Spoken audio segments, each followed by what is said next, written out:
wa Yesu, tunafuata utaratibu wa yale ambayo mwalimu wetu aliyotufundisha, mwalimu wetu aliyotuelekeza, mwalimu wetu aliyotuagiza ya kwamba sisi ni wanafunzi wa Yesu. Sisi ni wanafunzi wa Yesu. Na ndio maana leo watu wanashindwa kuelewa Ukristo ulianzia wapi.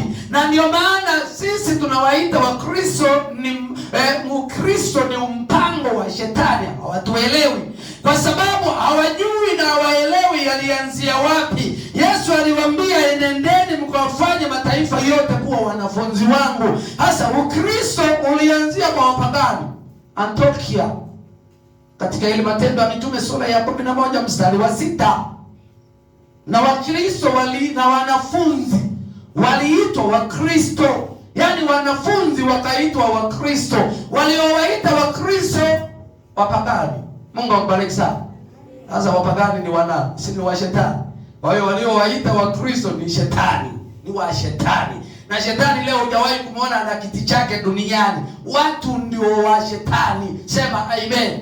Na ndio maana leo mtu unamkuta ndio ana mambo ya kishetani, lakini toka umezaliwa mpaka una umri ulionao hujawahi kumuona shetani na kiti chako hujawahi kukiona. Lakini maajenti wake, watumishi wake, wafuasi wake, tunaishi nao, tunatembea nao, tunaongea nao, hao ndio walioleta mipango ya shetani. Sema amen. Na ndio maana wanafunzi wa Yesu wakaitwa Wakristo.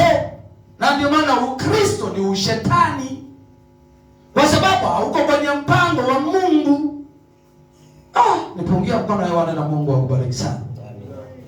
Kwa hiyo sheria ya roho wa uzima imeniacha mbali na sheria ya dhambi na mauti. Dhambi na mauti ni sheria ya namna gani? Ni sheria ya wana wa Israeli. Sheria ya wana wa Israeli yenyewe ilikuwa na dhambi na mauti. Dhambi na mauti. Na ndio maana ni sheria ya kwanza waliopewa wana wa Israeli. Sheria lazima uwepo na amri lazima iwepo. Sheria ya roho lazima iwepo sheria na lazima iwepo amri. Amri ya Yesu ni kwamba asiyemwamini Yesu amehukumiwa, na yule ambaye aliyelikataa neno ataenda jehanamu ya milele na milele. Hiyo ndio amri ya Yesu Kristo mwana wa Mungu. Nipungia mkono Yohana na Mungu akubariki sana. Mwambie jirani yako, wewe ni furaha yangu.